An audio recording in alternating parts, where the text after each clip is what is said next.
Hi, Dr. Yass here. In this video, I want to kind of relate to a true life scenario. This is the kind of stuff that seems to happen people quite commonly. And I kind of just wanted to give some guidance for you so that you don't have to panic and fall into the mindset that you immediately have to seek medical care upon having an incident that leads to back pain. I think the biggest problem people have is that they just don't have any parameters to try to think about what to do following an incident which generates back pain. And so they immediately rush to the orthopedic surgeon or the neurologist or their primary care physician when there's really no rational reason to do so. And once you do that, you have entered the Death Star. You're going down the path. You're going to be asked to get an MRI. They're going to find a structural variation. And since it's found for the first time at the time you're having your pain, that will be considered to be the cause. And that's it. Now, everything that happens based on that false diagnosis of a structural variation creating your pain. So I thought it would be great to just give you some sense of things to look at to help you understand maybe, just maybe, that the cause of your pain is muscular, and that in fact, if it's muscular, only you're going to be able to fix it anyway. So there's no reason to seek medical care. And if you were able to look at these parameters, it will help you to remain calm, think the process through, and take a more logical approach than an emotional approach, which is what everybody does because they're so scared of pain. You don't have to be scared. You can look at the symptom, make sense of the symptom, and then determine the appropriate response. So let's say you're one of these people, and God, this happens to almost everybody. You decided that you're going to do something and you're going to have to lift something, or you're going to have to bend in an awkward position. And somehow through that process, you end up getting this horrible back pain and it makes you fall to the floor. And that's how bad the pain is. We got the concept it's severe. So if that were to happen and you recognize that it was an activity, you were bending or you were twisting or you were lifting something, the first thought has to be, that's muscular. End of story. Right there. You didn't pop out your disc. You didn't create stenosis, which is narrowing. You didn't fracture your spine. It doesn't work like that. These structural aspects to the spinal column have developed evolutionarily over hundreds of thousands of years. The spine is designed to last you a lifetime, 80, 90, 100 years. So bending down to the floor or lifting up some weight isn't the type of thing that's going to lead to some horrible structural variation developing from that process. It doesn't work like that. You have to recognize that that process of bending or twisting or lifting is happening through muscle. And so if you suddenly got pain, you probably strained a muscle and put it into spasm. How could you not see that as freaking obvious? You have to see it that way. It's simply that simple. So the first thing I would suggest is either get somebody, call somebody, or find your way someplace so you could lay most likely on your side to relieve the need of the muscle to support you. And get some ice or take some non-steroidal anti-inflammatory, do whatever you have to do to minimize your symptoms so you can calm down and not respond directly to the emotion of having this horrible pain. The first thing you should do is try to minimize the symptom. You know it's muscle. Hopefully now, at least, you've recognized it's most likely muscle. We need to reduce the irritation of the muscle. The best way to do that is non-weight bearing, not having a muscle have to adapt to movement or support. So the best position for that is just get on your side. Put some ice on your back, most likely ice more than heat, just to confirm in case it's a spasm. That will stop it. Take a non-steroidal anti-inflammatory. Calm the hell down. Let the muscle calm down. Let's get it to the point where you could move, even though slowly, at least you can move. So now we've gotten you out of this extreme situation. Don't rush to the hospital. Don't rush to the hospital. That's only going to lead you into a system that doesn't even recognize muscular causes. Muscular causes don't show up on diagnostic tests, and there's no medical specialty educated or trained to identify it. We got that. So if it is muscle, which by all means it is, you're going to people who won't identify it, and it's going to lead you to open up a can of worms by finding some structural variation, which has been there for 20, 30 years anyway. That magical herniated disc, stenosis, a pinched nerve, or blah, blah, blah, blah. But none of that has anything to do with this incident. So once you've calmed down, I just want you to start looking at a couple of concepts. If you're able to stand up, everybody's supposed to have a very, very subtle curve in the lower back. Just stand and look. Do you notice that you have an extreme curve? Do you notice if you're wearing a belt, your belt should run basically parallel to the ground? Do you notice the front of your belt pointing to the ground versus horizontal? So if you notice there's an excessive arch and your belt is pointing to the ground, that's telling you you have excessive arching of the lower back. Well, that's a corroborating symptom to what the potential muscular cause is of this horrible spasm or straining that occurred from doing this movement or activity.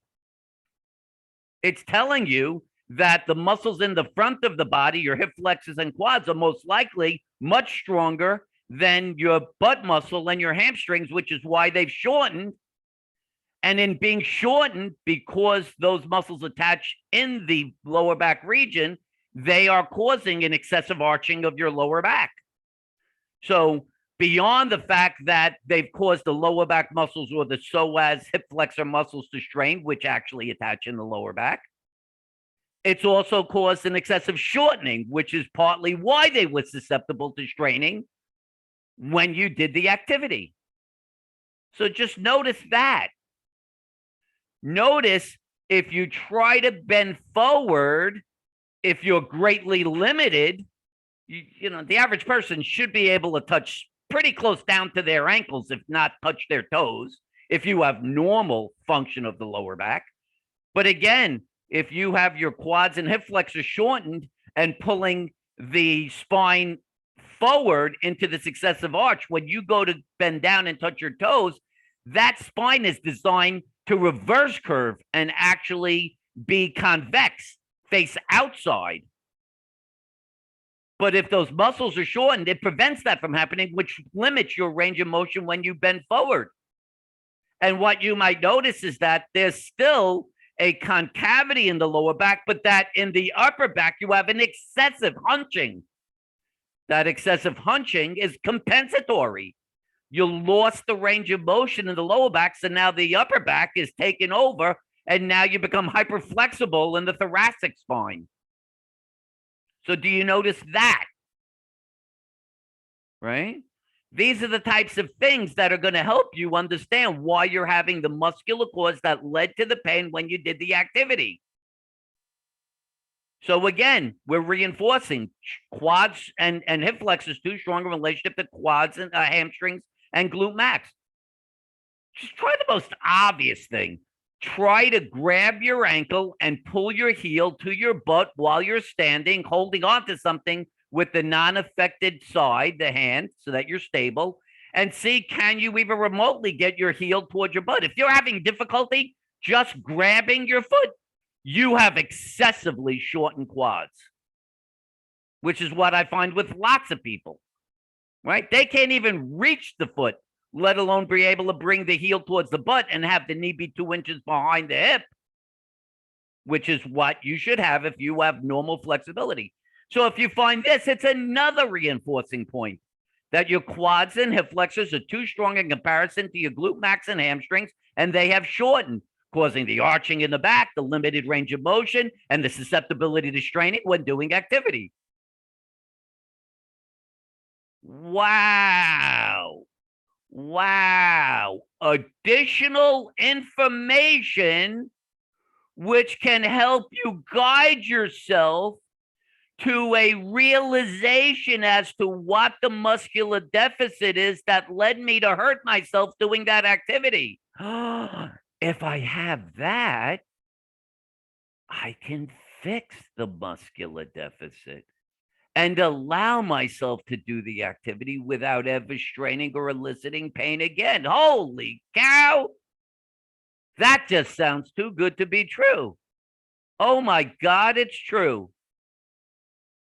So if you found all those things within yourself, then you have to recognize the answer is to stretch the quads and the hip flexors and strengthen the hamstring and gluteus maximus muscle. Do that with the appropriate exercise, with the appropriate resistance, causing the hamstring and glute max to get strong enough to where it balances the quad and hip flexor, prevents them from shortening, allows for normal motion and mobility of the spine, allowing you to lift things and pull things and do things without ever having those muscles straining, and you're fully functional. All this without ever making an appointment for the medical system. Wow. Wow.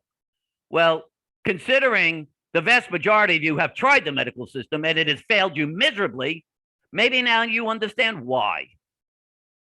Because everything I just described would have no part of any aspect of the medical system.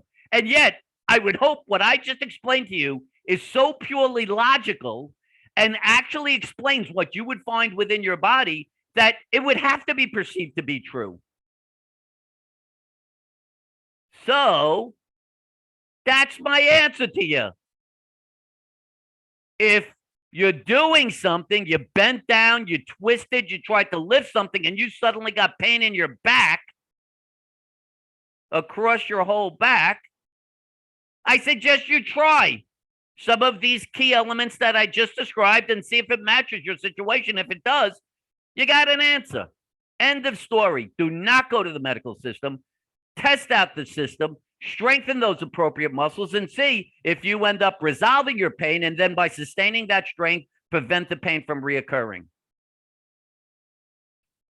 If you've been diagnosed with a herniated disc, stenosis, pinched nerve, compressive fracture, and they've tried everything and it hasn't worked, well, maybe then you should think about this. By God, I prefer anybody testing this system out before they go to the medical system. But if you've already done that, which millions and millions and millions of people have, and it hasn't worked, well, think about this. If after everything they've done, you're still having that episode where if you bend or twist or lift, you're still having lower back pain, maybe this is your answer. And God, please don't allow yourself to be caught by them telling you, well, the answer is don't bend or twist or lift. That's never going to be an answer. Life is to be lived. You have to be able to do what you want, when you want. That's why you're on this earth.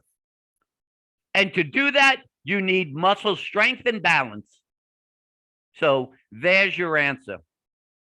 Hopefully you find this video exceptionally helpful and applicable. And if you do, please give it a thumbs up.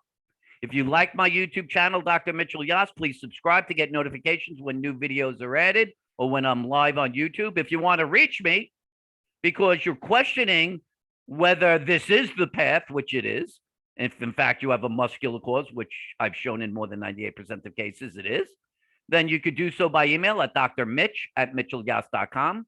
Or if you decide you want to move forward and get a Yass method Zoom session, in case you're not in the Jacksonville area, the Yass method can be utilized very effectively virtually. You can go to my website at www.livewithoutpains.com/sessions and schedule a session for yourself. Pick the day and time that works best for you. You can learn about how the sessions work and what to expect. And we could work on this together and prove to you that your problem is muscular and that you have control of that and can resolve your problems on your own. You don't need the medical system.